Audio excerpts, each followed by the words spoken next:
Les défis ne sont pas rares lorsqu'on est parent, surtout quand la maladie se pointe le bout du nez. Connaissez-vous les maladies orphelines? Mes invités d'aujourd'hui nous montreront que certains trajets sont plus intenses que d'autres, mais ne sont jamais insurmontables. Bienvenue à cette première émission de Trajectoire.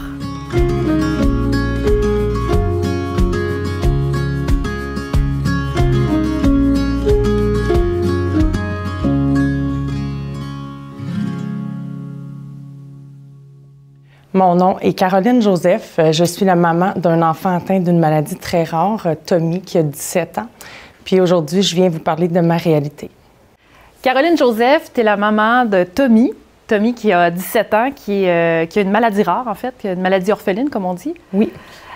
Jonathan Pratt, directeur du Regroupement québécois des maladies orphelines. Bienvenue. Merci. Aujourd'hui, on aborde un sujet qui est assez peu connu, les maladies orphelines. On voit beaucoup de télétons, on entend beaucoup parler du cancer ou des maladies infantiles, mais qu'est-ce que c'est? Avant de passer à l'histoire de Caroline, j'aimerais savoir qu'est-ce que c'est une maladie orpheline? Une maladie orpheline, en fait, fait référence beaucoup aux maladies rares. En fait, c'est une maladie pour laquelle il n'existe pas beaucoup de traitements. En fait, pas beaucoup de recherche, de financement. Il n'y a pas beaucoup de visibilité aussi pour ces maladies-là. Donc, ça affecte très peu de personnes. En fait, par définition, une maladie rare, c'est une personne sur 2000 et moins. Okay. Donc, et il y a certaines maladies qu'on appelle ultra rares là, qui peuvent aller jusqu'à les 1 dans 25 000 ou même 1 sur 100 000 personnes. Donc, ça devient extrêmement rare. Il y a même des maladies comme celle que j'utilise souvent en exemple, la maladie de Zellweger. C'est un syndrome qui, en fait, touche un enfant sur 1 million. Oh.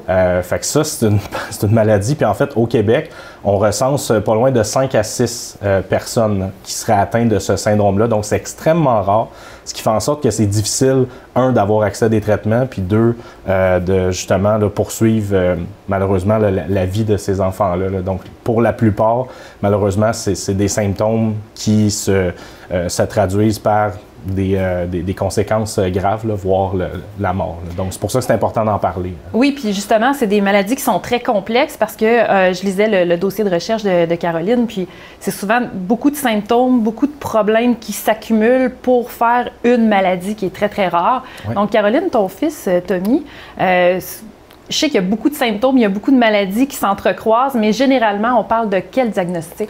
En fait, son diagnostic, c'est une mutation du gène MORC2. Ça fait pas longtemps là, que ça a été identifié là, pour lui. Et puis, effectivement, il y a plusieurs problèmes de santé. Tommy, tout est touché. Il y a une déficience auditive, visuelle, motrice, intellectuelle. Il y a plusieurs conditions multiples. Là.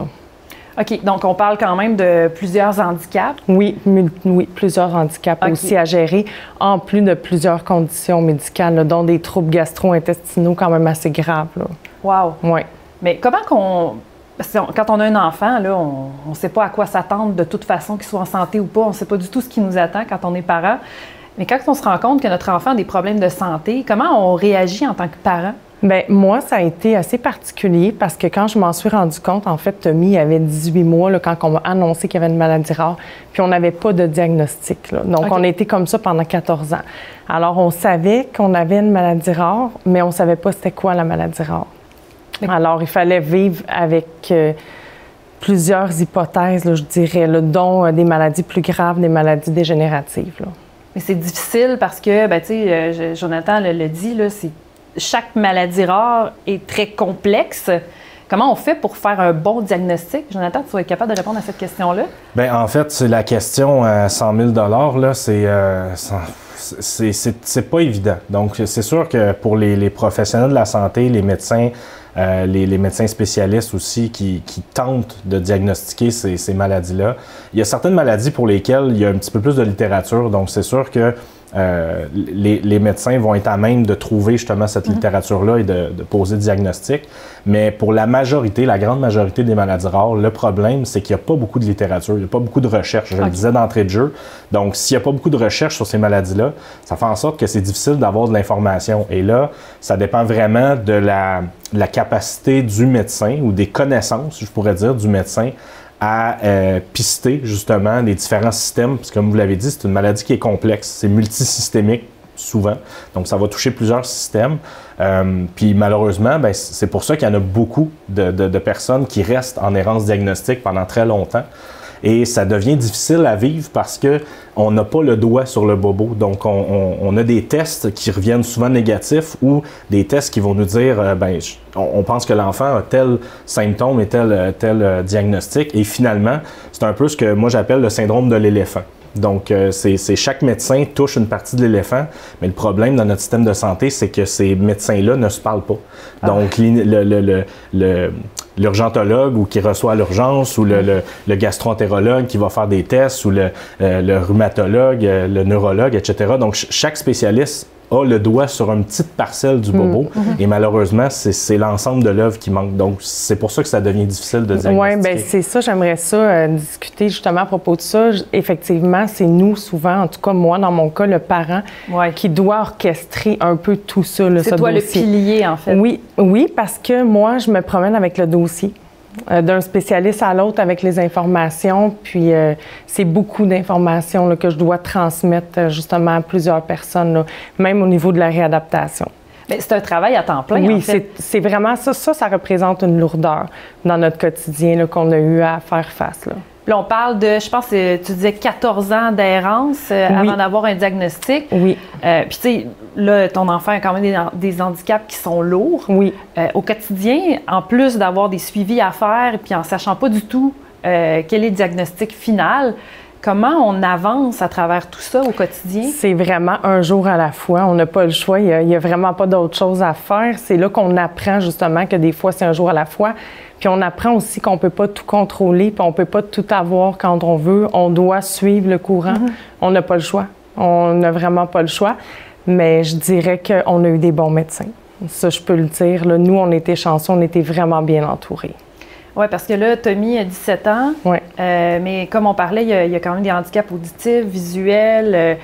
J'imagine qu'il doit être en chaise roulante. Non, Tommy peut marcher, oui. Okay. En fait, il a marché à presque 3 ans. On ne savait pas s'il pourrait marcher. Ça a été vraiment une belle surprise là, quand il a réussi à marcher, à faire ses premiers pas.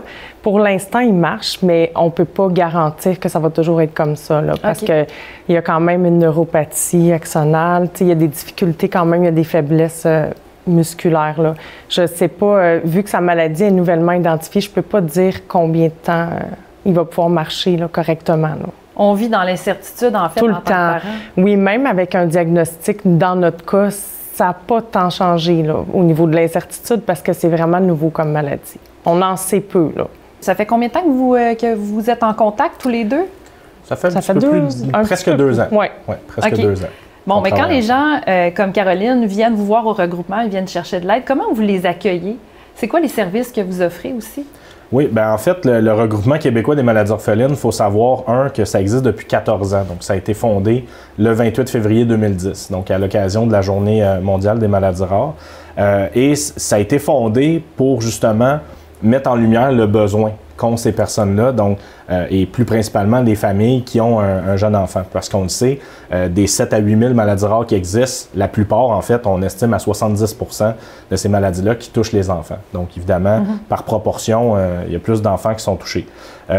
Nous, ce qu'on fait, en fait, essentiellement, c'est sûr qu'avec les ressources qu'on a disponibles pour le regroupement, on ne peut pas se permettre de faire beaucoup de choses, mais il y a beaucoup de choses qu'on fait au niveau humain et au niveau de l'information qui fait en sorte que les familles au moins se sentent moins seules, donc ils se sentent plus accompagnés. Ce qu'on fait essentiellement, on a des intervenantes là, qui travaillent à temps plein pour répondre aux demandes des patients, des familles, des proches aidants, des professionnels de la santé aussi qui pourraient nous contacter.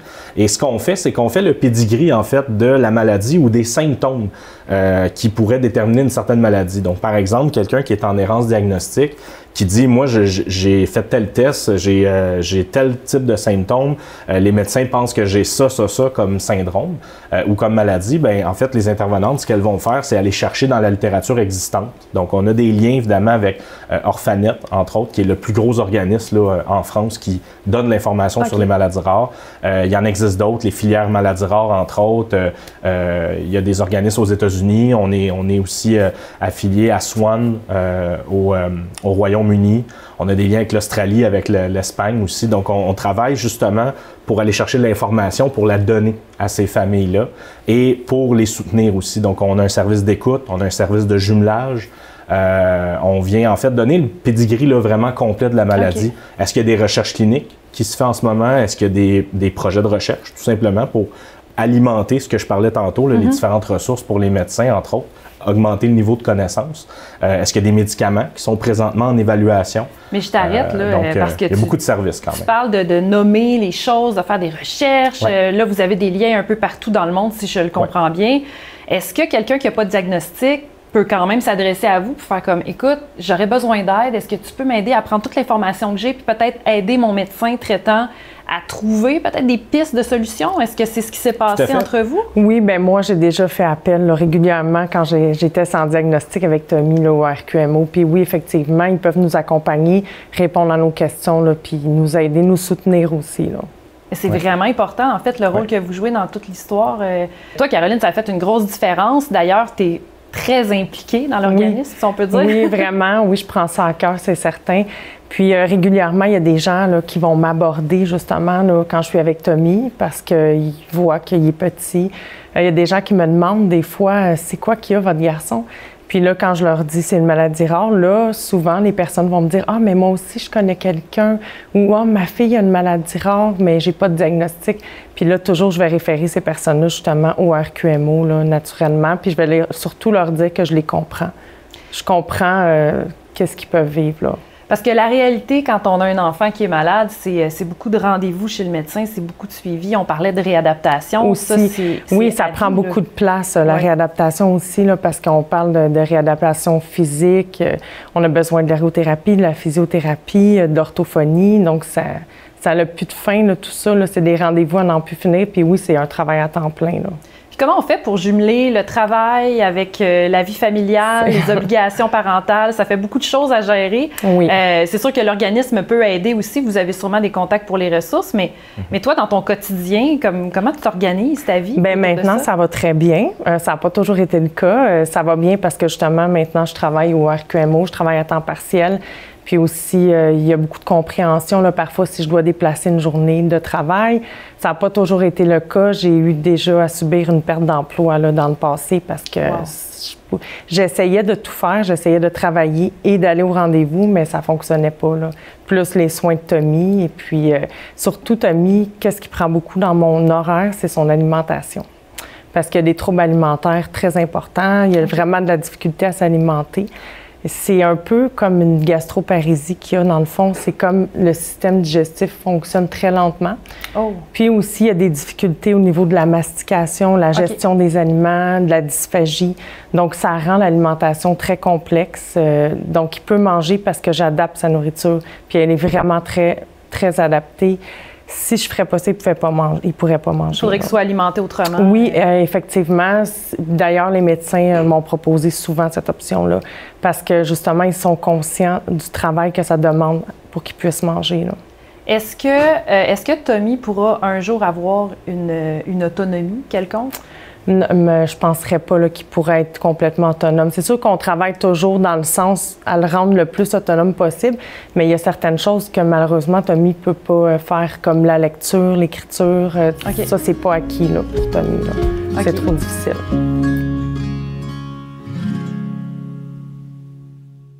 C'est quand même beaucoup de travail, beaucoup d'encadrement. Oui. Mais en dehors de tout ça, on le voit là, quand tu parles de Tommy, t'es souriante. Oui. Je pense que Tommy a une personnalité, là, toi aussi, Jonathan le connaît. Oui, donc, effectivement. Parlez-moi de Tommy, parce que bon, on parle de la maladie, on parle de la lourdeur du diagnostic, mais en dehors de tout ça, Tommy, c'est un jeune garçon de 17 ans qui est super épanoui. Oui, il est vraiment exceptionnel, Tommy. Il est toujours de bonne humeur, puis c'est un enfant qui n'a pas eu la vie facile, on pourrait dire, parce qu'il y a eu beaucoup d'investigations médicales, beaucoup de rendez-vous. C'est long pour un enfant. Ouais. C'est demandant, là. Tu es obligé de faire des tests, puis il collabore tout le temps. Malgré tout, ça ne lui tente pas, il fait l'effort. Il a toujours fait ce qu'il fallait faire. Puis en dehors de tout ça, cette vie-là, mais il a toujours été de bonne humeur, puis souriant. Puis personne ne pourrait se douter tellement qu'il est heureux de tout ça. Tu sais, c'est ça qui est incroyable. Puis aussi, il attire beaucoup les gens. Tu sais, il est sociable, il est charmeur, il est très attachant, oui. Il a un petit côté comédien, il est drôle. On peut pas croire, tu sais, qu'il vit ces choses-là, là, tellement qu'il est heureux, là. Souvent, beaucoup de personnes me l'ont déjà dit, et qu'il est heureux, cet enfant-là. Ben, tu sais, c'est pas la première entrevue que je fais avec le parent d'un enfant qui a des handicaps ou qui a une situation particulière. Puis c'est souvent un commentaire qui revient souvent. Toi, Jonathan, tu travailles dans un organisme depuis longtemps, tu es dans le milieu et tout ça. Est-ce que c'est quelque chose qui est vraiment si populaire que ça au niveau des enfants malades? On dirait qu'ils ont une espèce d'énergie. Ils ont une joie de vivre qui est extrême. Donc, tu sais, à travers la maladie, à travers tout ce que Caroline a mentionné, ils trouvent le moyen quand même d'être des éternels optimistes. T'sais, pour eux, la vie est devant eux. Puis, tu sais, moi, quand j'ai rencontré Tommy, ça a été un peu un coup de foudre. Là. Tommy me connaissait pas, puis c'était tout de suite des câlins, c'était les sourires, prendre en photo, puis j'ai déjà hâte de te revoir plus tard. Et puis le côté comédien là, que Caroline disait, c'est vraiment un... Il aime ça rendre les situations drôles. Oui. Puis, comme Caroline dit, je pense effectivement, c'est un trait de personnalité que ces enfants-là ont de faire oublier un peu la maladie. Ils ont vraiment, on dirait que c'est comme un but de dire, ben moi, je suis pas juste une maladie. Je suis un enfant qui est plein de joie, qui est plein de... justement, on parle de joie de vivre, on parle d'éternel optimiste. On le voit dans ces enfants-là. Ils ont une force, intérieure qui est inexplicable, mais au contact des enfants, on le ressent tout de suite.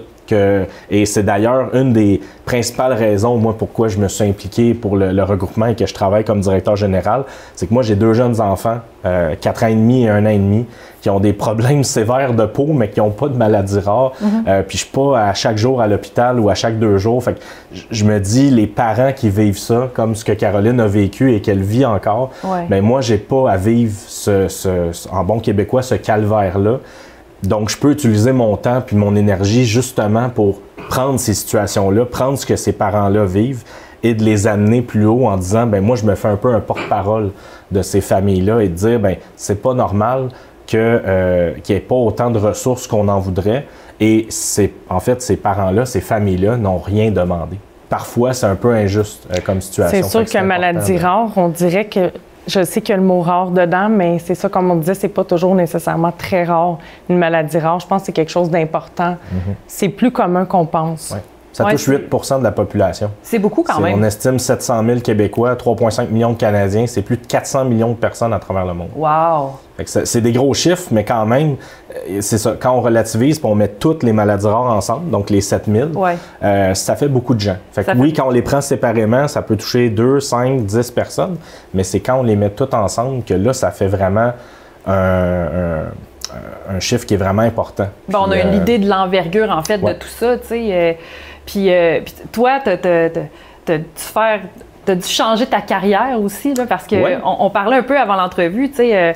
Tu me parlais que tu étais étudiant en doctorat, tu étais un scientifique. Puis là, tu sais, c'est drôle parce qu'on parle beaucoup du côté très humain. Oui, c'est ça. Tu sais, moi, avant d'arriver au RQMO, j'avais un passé de chercheur. Donc, j'ai fait mon doctorat en biochimie à l'UQAM. Donc, je travaillais sur le glioblastome multiforme, qui est en fait un des cancers les plus agressifs au niveau du cerveau. La recherche, c'est sûr que ça m'a toujours intrigué, ça m'a toujours... Je voulais. Et pourquoi je suis allé en recherche? C'est tout simplement parce que j'avais fait une promesse à mon grand-père qui est décédé d'un cancer des poumons qui s'est généralisé en 2008. Donc, je commençais mon baccalauréat à ce moment-là.